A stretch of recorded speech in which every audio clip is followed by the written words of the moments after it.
So in this video, what I want to do is I want to talk about some examples of matrices where you can compute their determinant.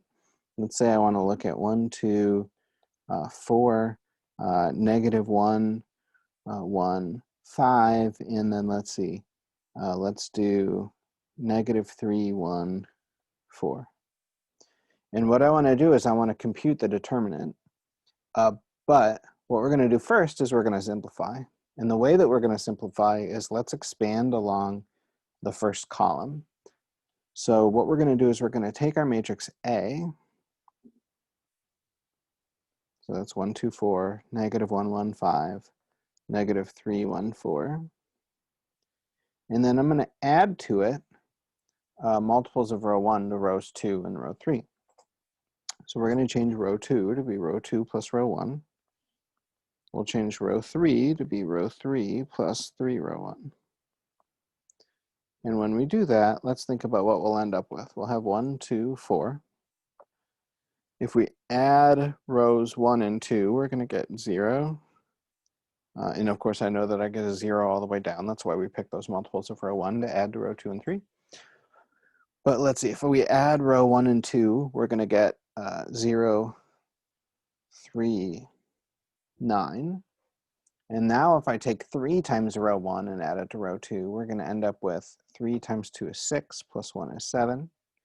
3 times 4 is 12, plus 4 is 16. And now what we can do is we can expand along the first column, because we should exploit as many zeros as possible. Make life as easy on yourself as possible.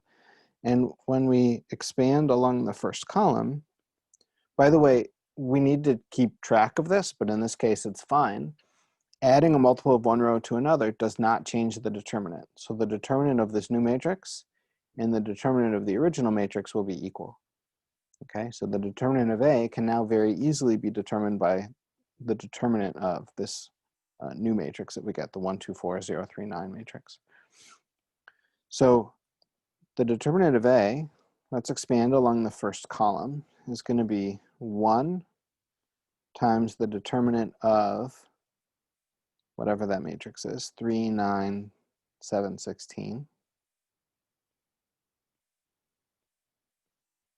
minus 0 times, I know that this is silly to write it because multiplying anything by 0 will give you 0, but minus 0 times the determinant of the corresponding submatrix that you get by deleting the first column, second row. And notice that it's a minus because the terms have to alternate because of the cofactors. The negative 1 to the I plus j term tells you that the signs alternate.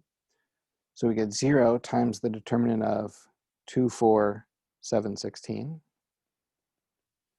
And then plus 0 times the determinant of, let's see, we're going to get rid of the first column, third row. So 2, 4, 3, 9. And so this will work out to be, let's see, 3 times 16 is 48, minus 63, minus 0. Again, I don't really care what those terms are in the determinants because those will just be whatever times 0. And then 48 minus 63 is 15. Yeah, negative 15. So we're going to get our determinant will be negative 15. And you can go through and you can check, expand along any column or any row that you want. The determinant should really be negative 15.